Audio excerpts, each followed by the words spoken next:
বাংলাদেশটা একটা অনিশ্চিত অবস্থার মধ্যে পড়ে আছে এই মুহূর্তে। বাংলাদেশ কোথায় যাচ্ছে কেউ জানে না। বাংলাদেশের জনগণ একটা স্বৈরাচারকে বিদায় করেছে, একটা ফ্যাসিস্টকে বিদায় করেছে গণতান্ত্রিক ব্যবস্থা ফিরিয়ে আনার জন্য। মূলত দিশাই ছিল আন্দোলন। গত 10-15 বছর ধরে এই আন্দোলন একেবারে চূড়ান্ত পর্যায়ে সবাই মিলে স্বৈরাচারকে বিদায় করেছে। তারপর থেকে যে গণতান্ত্রিক অর্ডারের মধ্যে, প্রক্রিয়ার মধ্যে দেশটা যাবে, এখন পর্যন্ত কোনো লক্ষণ দেখা যাচ্ছে না। এবং সকলের মধ্যে একটা সংখ্যা কাজ করছে যে কি বাংলাদেশ আদৌ গণতান্ত্রিক প্রক্রিয়াতে যাবে কিনা, বাংলাদেশের মানুষ তার মালিকানা ফিরে পাবে কিনা, তাদের নির্বাচিত সংসদ সরকার দেখতে পাবে কিনা। সব আলোচনা হচ্ছে, সব কর্মকাণ্ড চলছে, অ্যাজ ইফ একটা নির্বাচিত সরকার দেশ চালাচ্ছে, কিন্তু নির্বাচনের কোনো খবর নাই। গণতান্ত্রিক প্রক্রিয়ার মধ্যে যাওয়ার যে বিষয়গুলো, তার কোনো খবর আমরা দেখতে পাচ্ছি না। এই যে আপনার সংস্কারের নামে যে একটা ধোয়া তুলে একটা কমিশন করা হয়েছে, তারপরে আমরা সবাই মিলে কিন্তু আমাদের প্রপোজাল দিয়েছি, সংস্কারের প্রপোজাল আমাদের প্রস্তাব দেওয়া হয়েছে এবং বলা হচ্ছে ঐক্যমতের পরিপ্রেক্ষিতে হবে। তো ঐক্যমতটা কোথায় হচ্ছে এটাও তো আজ পর্যন্ত বলা হচ্ছে না। এই মুহূর্ত পর্যন্ত কোথায় হচ্ছে?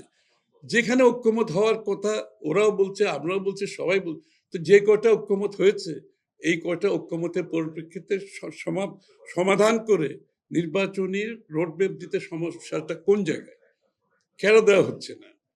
সব আলোচনা হচ্ছে, চিটাগং পোর্ট দিয়ে দেওয়ার আলোচনা হচ্ছে, ওখানে করিডোর দেওয়ার আলোচনা হচ্ছে, ওদেরকে বিনিয়োগ সম্মেলন করা হচ্ছে। এটা তো তাদের পুরোটাই তাদের কাজ না। এটা তাদেরকে আমরা বলে আসছি ওখানে, এটা একটা ইন্টেরিয়াম সিচুয়েশন, এটা অন্তর্বর্তীকালীন একটা সিচুয়েশন, এটা একটা ট্রানজিশন গভর্নমেন্ট, এটা একটা স্টপ গ্যাপ গভর্নমেন্ট, যাদের মূল দায়িত্ব ছিল গণতন্ত্রের পথে দেশকে ফিরিয়ে দেওয়ার জন্য সমস্ত ব্যবস্থার মাধ্যমে, নির্বাচনের মাধ্যমে একটি গণতান্ত্রিক সরকারকে তাদের শান্তিপূর্ণভাবে ক্ষমতা হস্তান্তর করে। তার কোনো লক্ষণ দেখতে পাচ্ছি না আমরা এখানে, এবং সেটাই হচ্ছে সংখ্যার বিষয়। জাতি সংখ্যার মধ্যে পড়ে গেছে এবং এই সংখ্যা যত দিন যাবে এটা বাড়তে থাকবে, অস্থিরতা বাড়তে থাকবে, দেশকে একটি বড় ধরনের বিপদের দিকে ঠেলে দেওয়া হবে। না, ডিসেম্বর কেন? আমার কথা হচ্ছে যে সংস্কারগুলো ঐক্যমত হয়েছে সেটা আগামী 1 সপ্তাহের মধ্যে তারা বলতে পারে, একদিনের মধ্যেও বলতে পারে। এতদিন তো লাগে না। ঐক্যমত কোথায় হয়েছে যে কোনো কাউকে বললে এটা 2-4-5 ঘন্টার মধ্যে সব রেডি হয়ে যায়। ঐক্যমত যেখানে হয়েছে ওটাকে আপনি বলে দেন, তার ভিত্তিতে আপনি ওটা সমাধান করে ইমিডিয়েটলি রোড ম্যাপ ডিক্লেয়ার করে। এটা ডিসেম্বর পর্যন্ত যেতে হবে কেন? আমি তো দেখছি ডিসেম্বর পর্যন্ত যাওয়ার কোনো কারণ নাই। নির্বাচনের জন্য 3 মাসের সময় যাওয়া দরকার। এখন থেকে যদি 3 মাস দেন, 4 মাস দেন, ডিসেম্বর তো অগাস্ট, সেপ্টেম্বর, অক্টোবরে নির্বাচন হতে পারে। ডিসেম্বরে কেন যেতে হবে? যত বিলম্বিত হচ্ছে দেশের মানুষের সংখ্যা বাড়ছে এবং মানুষ সিদ্ধান্তহীনতায় ভুগছে, দেশে বিদেশে সকলেই। এবং তারা ওই দিকে না গিয়ে তারা অন্যদিকে ধাবিত হচ্ছে। ওইখানে করিডোরের কথা বলা হচ্ছে, যেখানে আমাদের দেশকে একটা বিপদের দিকে ঠেলে দিচ্ছে। এটা কোনো তাদের দায়িত্বে পড়ে না, এটাতে নির্বাচিত সরকার সিদ্ধান্ত নিতে হবে সমস্ত রাজনৈতিক শক্তির সাথে আলাপ আলোচনা করে। ওদিকে বিনিয়োগ সম্মেলন করছে, রাইট ডিসিশন এট এ রং টাইম, তো তাদের দায়িত্বের মধ্যে পড়ে নাই।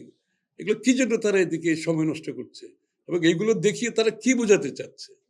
চিটাগং পোর্ট হ্যান্ড ওভার করছে, এই সমস্ত সিদ্ধান্তে তারা কি বোঝাতে চাচ্ছে? তাদেরকে এই ম্যান্ডেট কে দিয়েছে? না না, নির্বাচনের লক্ষণ দেখাতে হবে। নির্বাচন সম্বন্ধে যদি সিদ্ধান্তহীনতায় ভোগে, তাহলে বাংলাদেশের মানুষ যেই নির্বাচনের জন্য, যেই গণতন্ত্রের জন্য, যে মালিকানার জন্য এত ত্যাগ স্বীকার করেছে, এটা তো বৃথা যেতে পারবে না। এটা কোনোভাবেই বৃথা যেতে পারবে না। এবং যত তাড়াতাড়ি সম্ভব আমরা চাই ডিসেম্বরের মধ্যে অবশ্যই নির্বাচনে হতে হবে। আমি তো ডিসেম্বর পর্যন্ত যাওয়ার কোনো প্রয়োজনীয়তা মনে করছি না। ইমিডিয়েটলি যেখানে ঐক্যমত হয়েছে এটা ডিক্লেয়ার করে আপনি নির্বাচনের দিনক্ষণ দেন। এটা অগাস্ট, সেপ্টেম্বর যে কোনো সময় হতে পারে। ডিসেম্বর পর্যন্ত যেতে হবে কি জন্য? না না, কার কি দ্বিধাদ্বন্দ্ব, আমরা এগুলো আলোচনার কোনো প্রয়োজন নেই। প্রয়োজন হচ্ছে বাংলা একটা ট্রানজিশন গভর্নমেন্ট, ইন্টারিম গভর্নমেন্ট, তাদের দায়িত্ব হচ্ছে বাংলাদেশের মানুষের বাংলাদেশে একটা গণতান্ত্রিক অর্ডারের ফিরিয়ে আনার জন্য একটা নির্বাচনের মাধ্যমে জনগণের ক্ষমতা জনগণের হাতে তুলে দেওয়া। একটা নির্বাচিত সংসদ সরকার হবে, যেই সরকার জনগণের কাছে দায়বদ্ধ থাকবে, জবাবদিহি থাকবে। এটাই গণতন্ত্র। এটা বিলম্বিত করার কোনো সুযোগ এখানে নাই।